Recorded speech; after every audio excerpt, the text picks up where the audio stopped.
Porque a maioria das pessoas na região sul do país, quando eu falo região sul, eu falo Paraná, Santa Catarina e Rio Grande do Sul, não compram tantos carros novos como o restante do país. Pelo seguinte, essa região do país é onde ainda resta um pingo de família estruturada. Quando eu falo família estruturada, eu não estou falando de o casal perfeito de margarina e assim por diante, não. Engloba também até mães solteiras, porque no Paraná, no Rio Grande do Sul e no Santa Catarina, a, a família tende sempre a acolher a mãe solteira. Você tá entendendo? Então, continua o pai, continua conversando com a filha, continua morando junto, assim por diante. As famílias se reúnem nas festas. Tudo bem que um odeia o outro, mas todo mundo se reúne no final do ano, tal, e assim por diante. Os parentes todos se esquecem as brigas no meio do ano e fazem as pazes na virada do ano. Isso é uma tradição do sul do país, certo? E isso, quando você tem uma família forte, numerosa, o Estado não te escraviza. Por quê? Se você tem uma família forte e numerosa, você sempre vai ter alguém para te ajudar. Por mais que você tenha um primo, uma prima que te odeie e assim por diante, se ele vê alguém vai fazer alguma covardia com você ou algo do gênero, ele vai pensar em te ajudar e ele vai te ajudar porque você é sangue do mesmo sangue. Ele pensa, mesmo ele sendo um filho da puta, ele ainda continua sendo meu parente. E a vice-versa. Então, o que acontece é o seguinte: por que as pessoas no sul do Brasil não compram tanto carros novos? Porque o pessoal do sul não tem mentalidade de escravo, que o restante do país tem, tá? E eu não tô falando de questão de cor, de credo, de raça, nada disso. O Brasil é um país que, se você for ordinário, você se dará muito bem. Quando eu estou falando ordinário, eu não estou falando de vagabundo, eu estou falando da pessoa que tem uma vida ordinária, que ela vive para ela, ela não vive para o próximo. Então, se você sabe que a carga tributária do Brasil é altíssima, se você sabe que nós não temos propriedade privada no Brasil e assim por diante, porque os militares, que todo mundo gosta de falar que os militares foram de direita, os militares relativizaram a terra desse país. Então, se você não tiver usando para que serve aquela terra, ele pode confiscar. Um exemplo muito simples: antes, quando você ia abrir uma ferrovia no Brasil e tal, você tinha que convencer o dono da terra ali vender aquela terra para passar a ferrovia. Muitas ferrovias no Brasil, Império, que ainda existe até hoje, ela é toda em zigue-zague. Aí eu vejo historiadores falando assim, não, mas é porque eles queriam gastar mais na obra pública. Não é, é porque havia propriedade privada no Brasil e donos de pequenas propriedades não queriam ceder parte da sua propriedade para passar um trem no meio da propriedade. Então eles tinham que desviar os caminhos do trem, você tá entendendo? E também por conta da tecnologia da época, os trem a vapores e tudo mais, e assim por diante. Então você pega a mentalidade de quem mora no sul do Brasil, é mobiliar a casa, casar, comprar uma casa, comprar um carrinho, mais pra frente reformar a sua casa e depois comprar um carro zero. Se puder comprar um carro zero. Já em outras partes do país, tipo o estado de São Paulo, e eu posso falar porque eu nasci no sul, mas eu vivi 20 anos, mais de 20 anos no estado de São Paulo. O estado de São Paulo, a pessoa pensa primeiro em comprar um carro, porque a ascensão social do paulista é ter um carro bom. Eu vou ser mais bem tratado porque eu tenho um carro bom. Aí você chega na casa da pessoa, a pessoa não tem reboco na parede. Ah, mas o Paraná tem casas de madeira, sim, porque tem casa de madeira, porque ela funciona da mesma maneira. Aqui a criminalidade é mais baixa, aqui tem frio, você tá entendendo? E você não vai desmontar uma casa boa de madeira para construir outra casa. Com dinheiro você pode usar para viajar, você pode comprar móveis melhor, você pode comprar um carro melhor, dar uma educação melhor para o seu filho e assim por diante. Quando você vê um paranaense desmontando uma casa de madeira e construindo uma casa de alvenaria, é porque o cupim, alguma coisa bagaçou aquela casa de uma maneira que não dá para arrumar. Então, aquele dinheiro que ele veio durante anos economizando ou investindo, ele pega e constrói a casa do sonho deles. Já o pessoal de outros estados do Brasil, eles não pensam a longo prazo. Por quê? Por conta dos vários planos econômicos, das famílias desestruturadas, a filha engravida de uma pessoa que o pai não quer no estado de São Paulo, o pai renega a filha e o neto, e assim por diante. E isso vai fazendo com que a região que deveria ser a mais rica do Brasil, que é o estado de São Paulo, vai empobrecendo cada vez mais, porque está tendo uma desestruturação degeneralizada nas famílias do estado de São Paulo. E isso não vai se sustentar ao longo prazo, diferente do Sul, que ele segue o que Jesus disse: amai-vos aos outros como vos amei. Então, se a sua filha engravidou de um vagabundo, e daí tá certo. Ela agora não vai ter mais o que fazer. Agora você vai jogar a sua filha na rua, todo o investimento, toda a educação, tudo que você teve, vai jogar ela fora, e na velhice quem é que vai cuidar de você? Porque todo mundo faz filho para que tenha alguém para cuidar dele na velhice. Ninguém faz filho porque, eu quero ter um filho, eu adoro criança, não sei o que. Não, não é.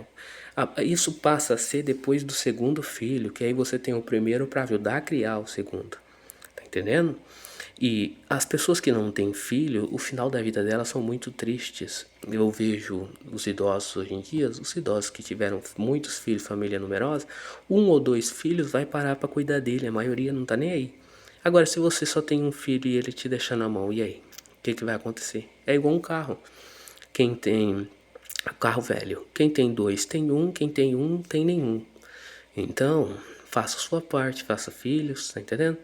Vá na missa, reze o rosário, porque ainda o pessoal continua teimando. Não adianta o milagre de Fátima, tudo. O pessoal continua teimando que a Igreja Católica não é a Igreja de Cristo, sendo que ela foi fundada por Cristo. Se você falar que ela não é a Igreja de Cristo, você está falando que Cristo é um mentiroso, então vamos todo mundo voltar a ser judeu, porque ele fala em Mateus 16, 18 que o que Pedro será a pedra que edificarei minha igreja, e a porta do inferno não prevalecerão, e o que ligares no céu será ligado, e o que desligares será desligado. Em 18:18 fala: o que ligares será ligado, o que desligares será desligado. Então, se ela não é, então vamos virar todo mundo judeu, porque então Cristo mentiu. Mas a mente das pessoas está tão fechada, elas não entendem. Eu demorei a entender, você tá entendendo? E tô aqui de volta, agora eu sou católico praticante, eu confessei, tudo bonitinho, rezo o rosário, faço a minha parte, vou na missa.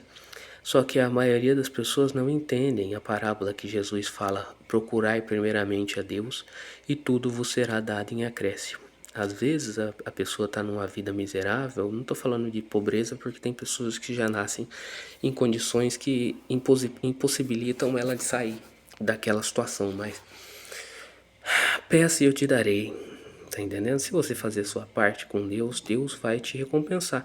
Ou caso contrário, então Deus não existe, somos todos homo sapiens e vamos morrer e vai se apagar tudo e acabou. Não tem propósito nenhum, nem nada. Então nós corremos num círculo para ir a lugar nenhum. Pensa o seguinte: se se você tiver errado, se eu tiver errado, e a Igreja Católica não for a Igreja Santa e assim por diante, o que eu vou ter perdido? Absolutamente nada. Ah, vai perder a salvação? Não, não vou ter perdido absolutamente nada, porque eu acreditei cegamente em Cristo, no que Cristo disse, a promessa de Cristo. Nós estamos aqui hoje, todos cristãos, tivemos milhares de mártires, pessoas que morreram pela palavra de Cristo, porque acreditaram e acreditam no que Cristo falou. Agora não, todos os seus ancestrais, milhares e milhares de séculos, estão todos no inferno. Você é o especial. Você percebeu que estava sendo enganado, que ela não era a igreja verdadeira, tá bom? Você tem razão, você é foda, entendeu? Você é foda. Uma coisa é um senhor de idade, uma senhora de idade analfabeta que foi levado a abandonar a fé, porque tem muitas coisas erradas que você vê que acontecem em algumas paróquias do Brasil, não todas, e isso enfraquece a fé das pessoas mais humildes que foram criadas em outro tempo e assim por diante. E aí elas tendem a tentar reconstruir uma utopia que não vai voltar mais tão cedo e tende a sair. Mas Deus vê o coração das pessoas e não o que as pessoas fazem. Então, quando estiver perante Deus, da nossa parte não será suficiente dizer que outros disseram para fazer isso ou aquilo. Um rei pode induzir um homem, um pai pode induzir um filho, mas quando estiver perante Deus, não será o suficiente. A escolha foi só sua.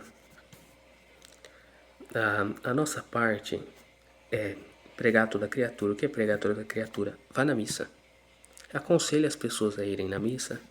Aconselhei as pessoas a rezar o rosário, porque Nossa Senhora aparece em Fátima e fala: reze o rosário e peça meu filho. É claro que não é todo mundo que tem tempo para rezar um rosário inteiro, então reze um terço.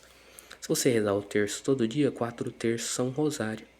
Entendeu? Reze o terço, peça ao meu filho. Foi o que Nossa Senhora pediu. E mesmo assim as pessoas ainda ficam. E a questão que é muito acusado, os católicos, de idolatria e tal. Tem duas diferenças entre ídolo e ícone, certo? O ícone é uma lembrança, então quando você tira uma foto do seu pai, aquilo é uma lembrança do seu pai, aquilo não é o seu pai. Um ídolo é, a partir do momento que você começa a colocar a banana, fruta, oferenda no pé da foto do seu pai ou da imagem, isso passa-se a ser um ídolo. Os católicos não são idólatras, tá certo? As imagens representam para os católicos um ícone, tanto que cada santo está com a sua veste do seu período. Então você pega o Carlos Acuti, que é um santo mais moderno, ele está de mochila e calça jeans, porque era a roupa do período. É uma lembrança para você lembrar do santo. O santo é o que mais próximo chegou à perfeição de Cristo, por isso que é santo. E o mártir é o que morreu por Cristo. Entendeu? Então, tá todo mundo errado. Todos os centenas e milhares de santos, todos os mártires que morreram em Roma, tá tudo errado. Todo mundo que morreu pelo cristianismo, que eu digo pelo catolicismo, porque católico é universal, isso significa a palavra católico. Tá todos os seus ancestrais errados, você que tá certo. Tá certo? Tenha um bom dia.